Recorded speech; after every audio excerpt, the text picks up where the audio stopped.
Nuestro pasaje para esta mañana es Salmo 11.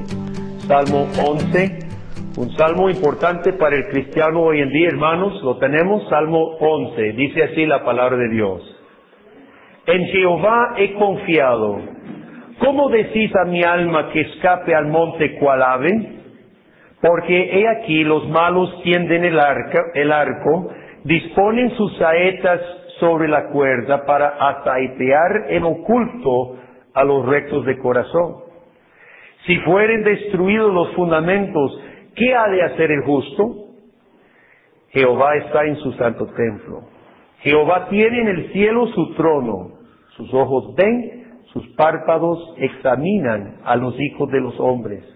Jehová prueba al justo, pero al malo y al que ama la violencia, su alma los aborrece. Sobre los malos hará llover calamidades, fuego, azufre y viento abrasador será la porción del cáliz de ellos. Porque Jehová es justo y ama la justicia, el hombre recto mirará su rostro.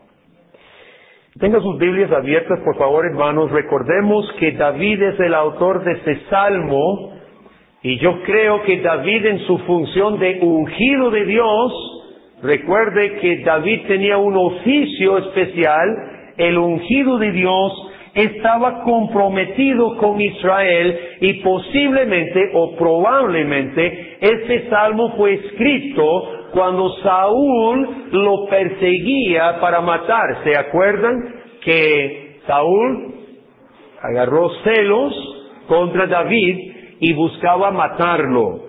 Y probablemente este salmo fue escrito cuando Saúl lo buscaba para matarlo. Tenemos una descripción de la tentación, porque aquí David es tentado por más de una persona. ¿Cómo decís vosotros a mi alma? Y este salmo, hermanos, podemos sentir que sale de las entrañas de David cuando se sentía acosado por las circunstancias. Y como en muchos de los salmos David habla a los que le rodean, le habla a Dios y habla a sí mismo. Y aquí David habla a todo el mundo. Versículo 1. ¿Cómo decís a mi alma que escape al monte cual ave? Algunos le decían a David ante la prueba, huya. Ahora, ¿por qué esto era una tentación? Porque a David le causa problema eso, hermanos. A veces huir es necesario. Si lo van a asaltar en la calle, huya. Eso no es ninguna tentación mala.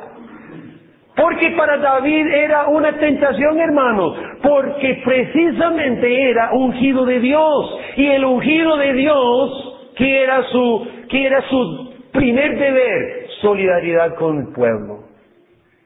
David no podía abandonar el pueblo sobre el cual había sido ungido. Huir fuera de Israel sería abandonar el pueblo sobre el cual Dios lo había puesto. Huir tal vez es la tentación más común ante las pruebas, ¿no es cierto? ¿Quién no ha dicho: yo tenía ganas de salir corriendo? ¿Quién no ha dicho eso, mi hermano? Huir de la prueba es la primera tentación que se nos presenta. Y huir es lo que todos aconsejan. Deje esa situación, le aconseja, deje esa persona, deje ese trabajo, salga corriendo, salga de ahí. ¿Cierto o no? Y en tercer lugar, hermano, en la lógica humana, huir es lo más fácil y lo más práctico. A David, Saúl lo buscaba para matarlo. Y en la lógica humana, lo más lógico y lo más práctico era que se fuera lejos. Entonces, hermanos, la primera cosa que David destaca, vea que David sí entendía lo que le estaba pasando al corazón, entendía la tentación. La primera tentación ante la prueba es huya. Segundo, versículo 2. Los malos tienden el arco, disponen sus saetas sobre la cuerda para saetear en oculto a los rectos de corazón. David en cualquier momento sentía la flecha de Saúl en su espalda. ¿Cuántos recuerdan, chicos? ¿Ustedes se acuerdan la vez que Saúl, buscando a David, durmió en la misma cueva donde estaba David? Creo que pasó 2 veces. En la misma cueva donde David estaba escondido llegó Saúl. Y David se imagina el arco de Saúl listo. ¿Sabe qué es la segunda parte de la tentación? No vale la pena luchar porque es demasiado fuerte la prueba. David sí tenía motivos de desesperarse. Y reconozcamos, hermanos, que las pruebas son reales. Las pruebas no son inventos de tu mente, y no es como muchos predican. Si solo confiesa lo positivo y piensa por pensamiento positivo, se desaparece en la prueba. Mentira. Las pruebas son reales. El arco está tendido. Pero David sabía distinguir entre el peligro y su reacción. Muchos lo unen. Un peligro exige la huida. Para David no. Peligro es una cosa, la prueba es una cosa, y la prestación es una cosa. Mi respuesta, un momento, la voy a pensar. Muchos pensamos, hermanos, que porque la prueba es difícil, es demasiado fuerte, exige una respuesta. No es cierto. Para David no era cierto. 3, versículo 3. La tercera faceta de la tentación. Si fueren destruidos los fundamentos, ¿qué ha de hacer el justo? ¿Qué es la tercera faceta de una tentación? Todo parece perdido. Se ha caído el todo. Los cimientos se falsearon y el edificio se cayó. Si fueren destruidos los fundamentos, ¿qué ha de hacer el justo? No hay nada por qué luchar. El mismo rey de Israel, Saúl, su propio suegro, lo andaba buscando para matarlo. Al ungido de Dios. Todo está perdido, no vale la pena. Es demasiado fuerte. Me voy. Todo eso lo enfrentó David. David lo hizo por Israel, hermano. Pero recordemos, y de eso vamos a hablar más adelantito, que el Hijo de David, Jesucristo, el ungido de Dios, lo hizo por todo su pueblo. Enfrentó la tentación, enfrentó la prueba, y lo superó. Recuérdelo, vamos a volver a ese punto. Veamos la respuesta de David ante la tentación de ceder. Y esta respuesta, mi hermano, solo la encontramos en la palabra de Dios.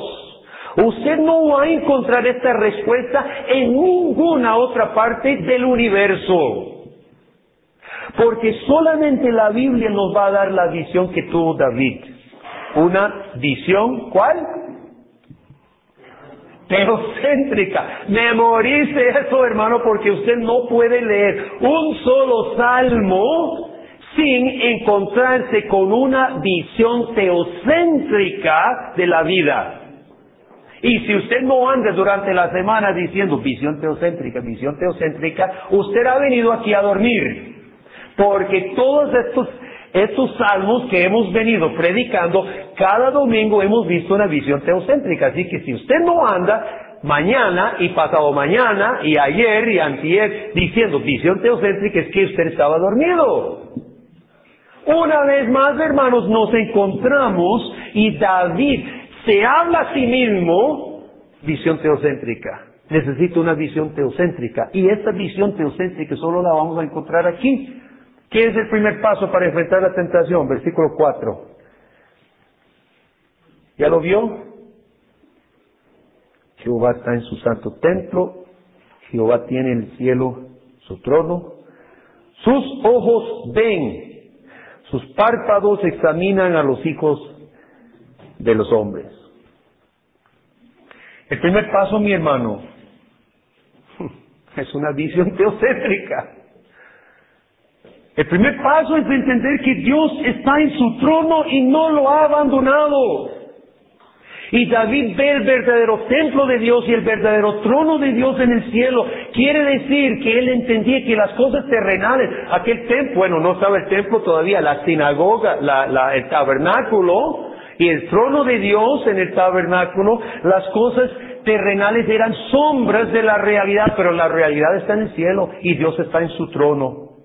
Y dice David, y los ojos de Dios todo lo ven. Y no en el sentido en que usted me ve a mí y yo lo veo a usted. Nosotros decimos, lo vio. ¿Y qué? Pero cuando el rey ve algo, ¿qué es lo que pasa cuando decimos, el rey lo vio? ¿Qué es lo que queremos decir cuando decimos que fue el rey que lo vio?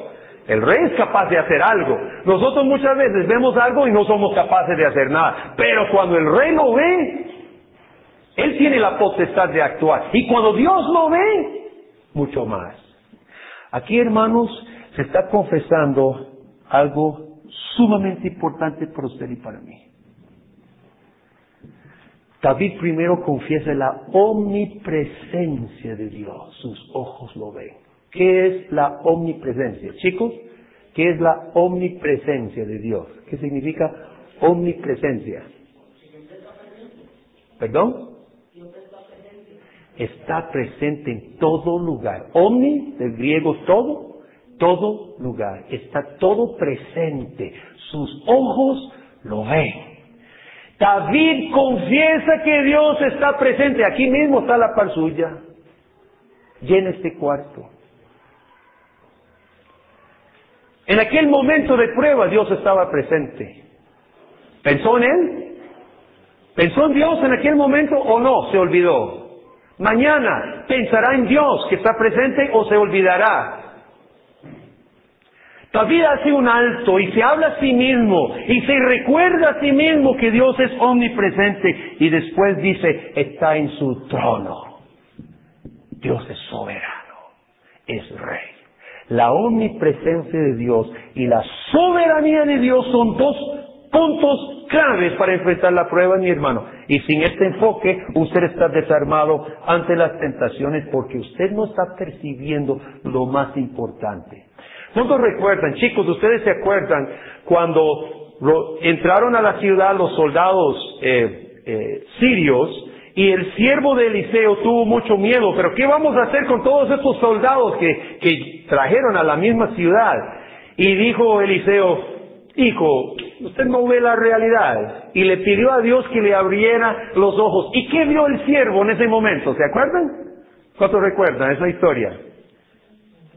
La ciudad rodeada de ángeles y carros de fuego de los soldados de Dios. Y se le quitó el miedo. Hermanos, si usted no tiene este enfoque, usted anda en una neblina. Usted no está viendo lo más importante de este mundo. Usted no está viendo lo más importante de la vida. Y usted será presa fácil para la tentación.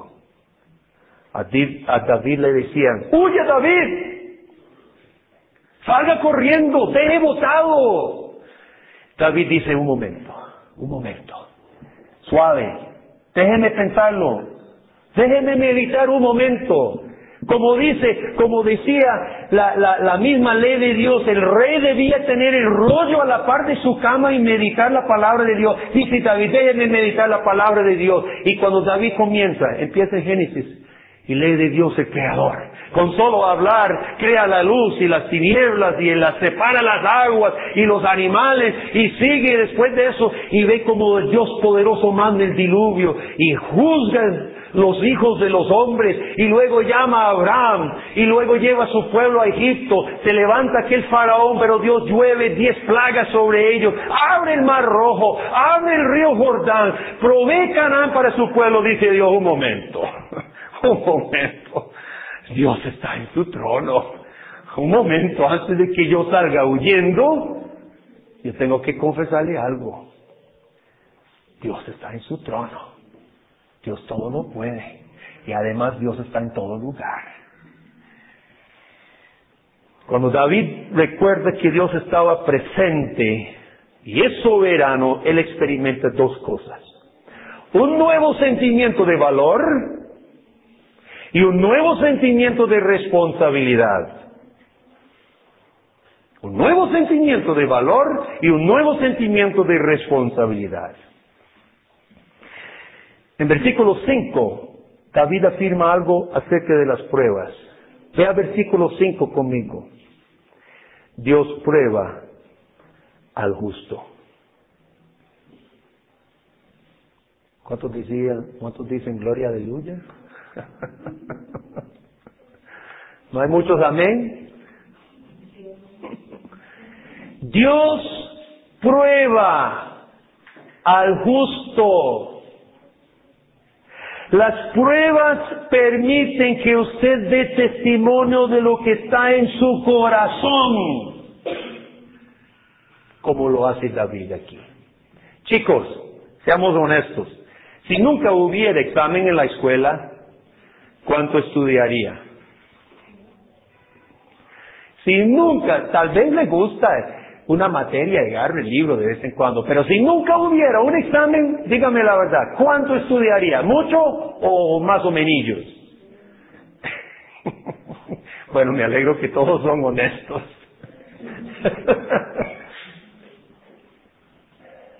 Sin los exámenes de escuela, nadie sabe lo que está en su cabeza, si usted asimiló, entendió, aprendió o no.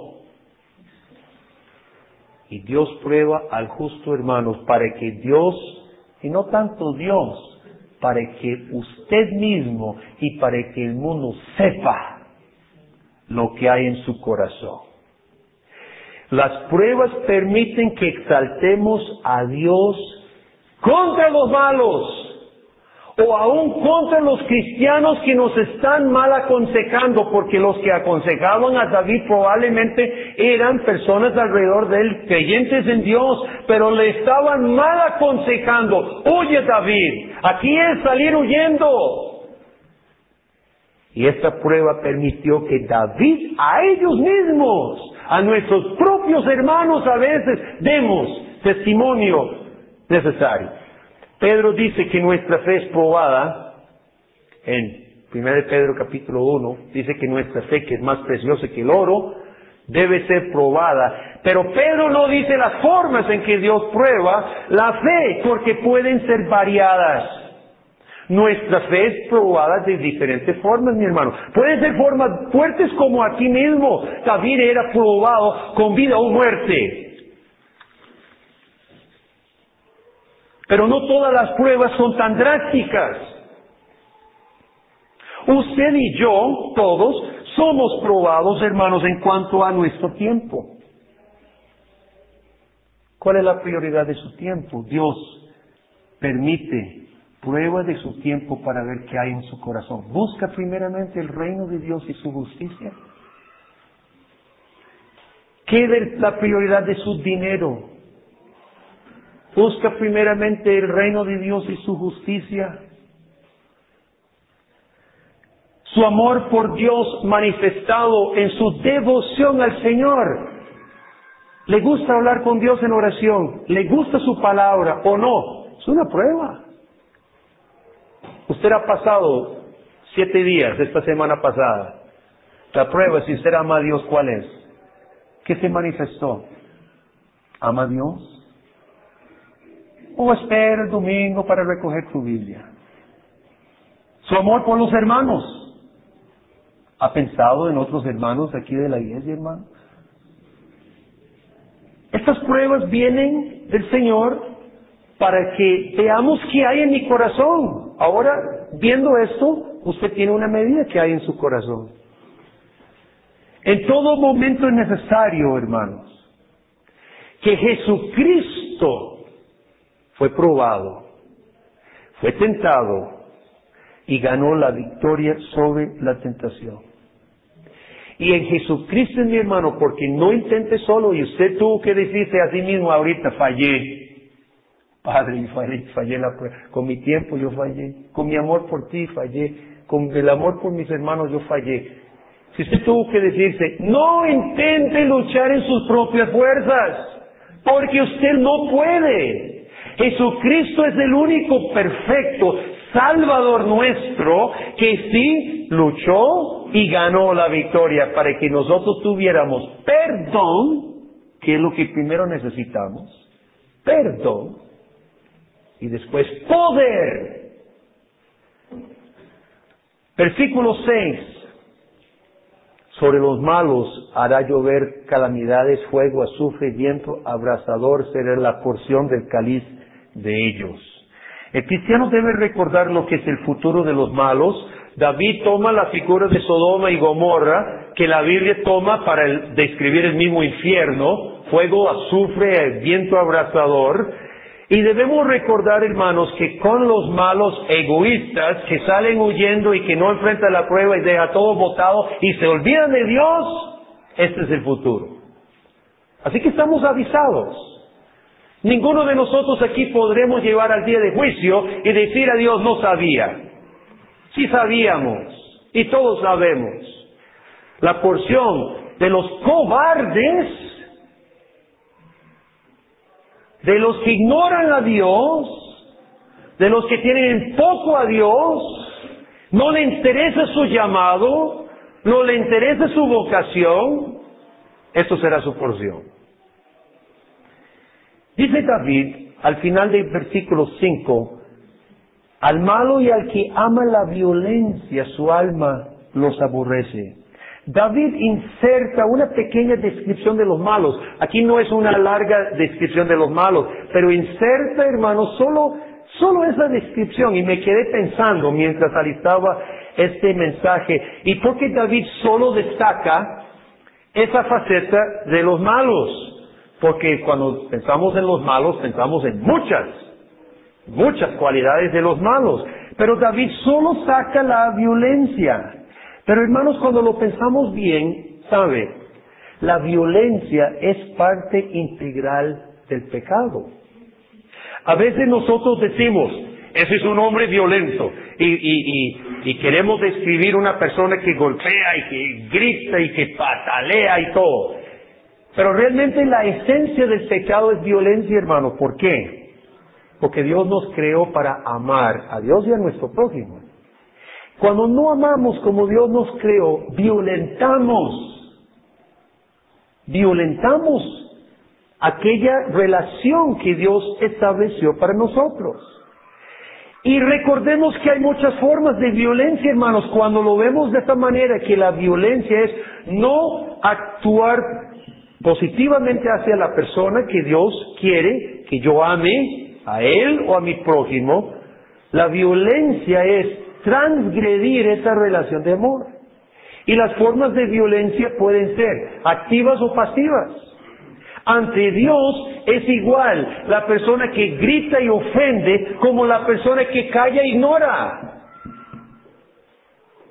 Ante Dios es la misma violencia la persona que acusa y hostiga que la que serrucha el piso calladamente. Son violencias.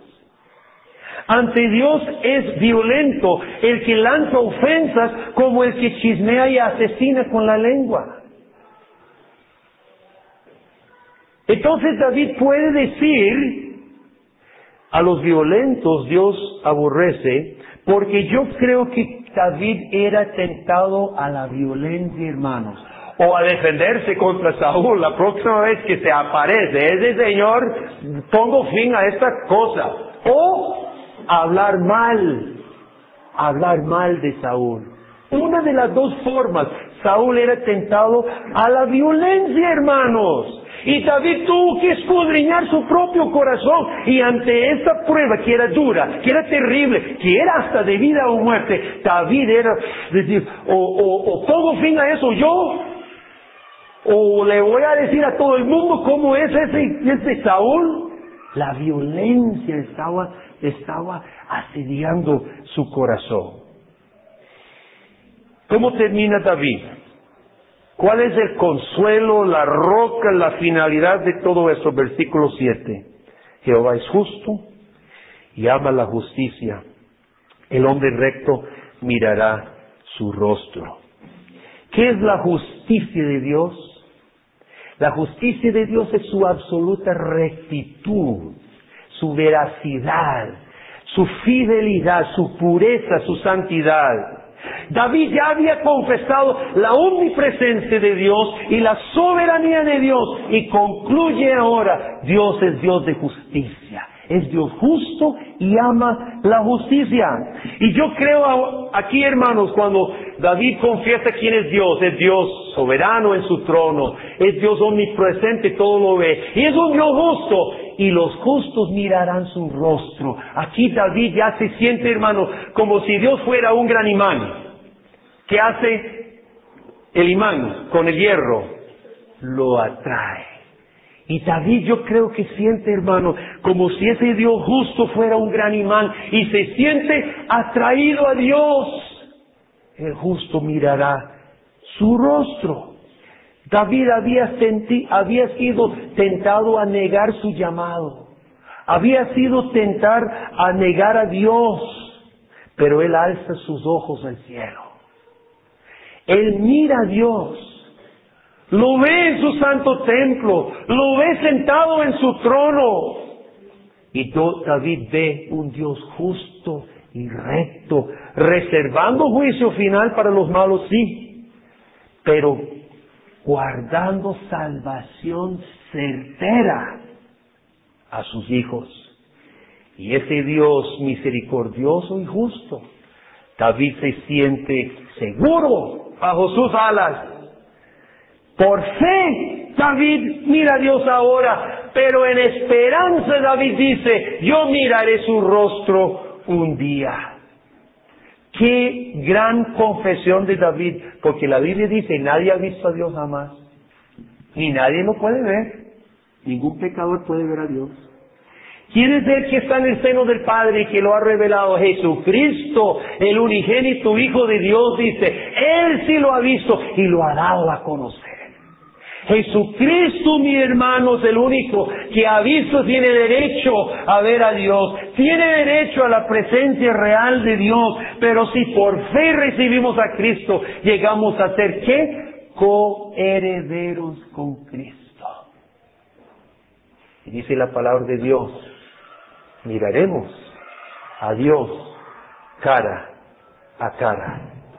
Esta esperanza de David, hermanos, es cumplida en Cristo, su Hijo, nuestro Salvador.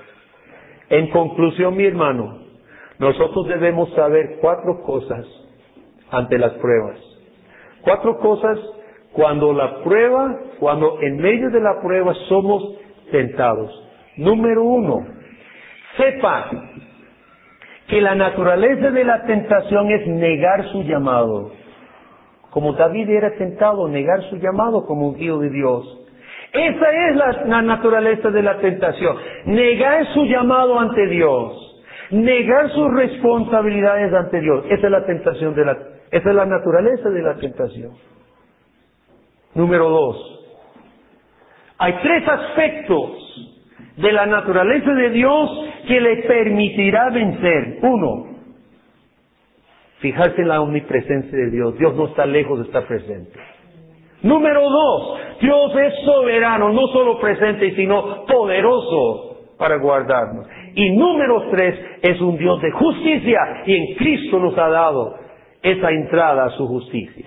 En tercer lugar, sepa, los malos no permanecerán. Si usted busca escapar de la prueba por la vía de los malos, debe saber que eso es un fin triste. Los malos no permanecerán. En cuarto lugar, sepa que hay una fuerza muy grande que sostendrá a todo hijo de Dios de toda tentación. Y no hay tentación en este mundo que pueda más que esta fuerza. Y me refiero a la justicia de Dios manifestada en Cristo. Dios redimió a los pecadores en Cristo, Su justicia es manifestada completamente en Cristo, y es Cristo aquel imán que nos atrae a sí mismo y nos atrae a Dios irresistiblemente a los que son hijos de Él. En Cristo miraremos el rostro de Dios, y en Cristo, hermano, venceremos las tentaciones. Si usted no está enfrentando ninguna prueba ahorita, dele gracias a Dios. Si usted no está enfrentando ninguna prueba ahorita, dele gracias a Dios, pero prepárese con esto. Prepárese con esto, para que cuando llegue la prueba usted la venza rápidamente y fácilmente. Y si usted está enfrentando alguna prueba, mi hermano, yo sé que usted está siendo tentado a huir, porque esa es la naturaleza de la tentación. Usted está sintiendo tentación de abandonar su llamado. Pero Dios le ha dicho hoy que Él provee todo el poder necesario para no solo no huir, sino vencer la tentación, cumpliendo su llamado. En Cristo, por medio de las Escrituras, entendemos que Dios es omnipresente, es soberano y es completamente justo. Adelante, vencedores. Amén. Oremos. Padre, gracias te damos por este salmo, donde leemos en primer lugar un grito de dolor de parte de David. ¿Qué hago? ¿Huyo o no? La situación es difícil, los mismos fundamentos han caído. Pero qué hermoso, Señor, lo que David mismo se responde, contemplándote a ti, seguro a la luz de tu palabra, Señor, confesando que Jehová está en su santo templo, Jehová está en su trono, sus ojos todo lo ven, y Dios es Dios justo, y ama la justicia, y el justo mirará su rostro. Oh Padre, es un gran consuelo para nuestro corazón en esta mañana saber que no hay tentación suficientemente fuerte como para derrumbar al que confía en ti. No hay prueba en el mundo que pueda hacer que el cristiano que confía en ti niegue su llamado y no glorifique a nuestro Dios. Lo único que pedimos hoy, oh Dios, es esta visión de David, por favor. Danos esta visión teocéntrica de la vida. Danos ojos de fe para verte a ti, oh Señor. Danos este valor, este sentimiento de responsabilidad ante ti, y permite que te glorifiquemos a ti, oh Padre, y que manifestemos lo que hay en nuestro corazón, fe y amor por ti. Lo pedimos en el nombre de Cristo Jesús. Amén.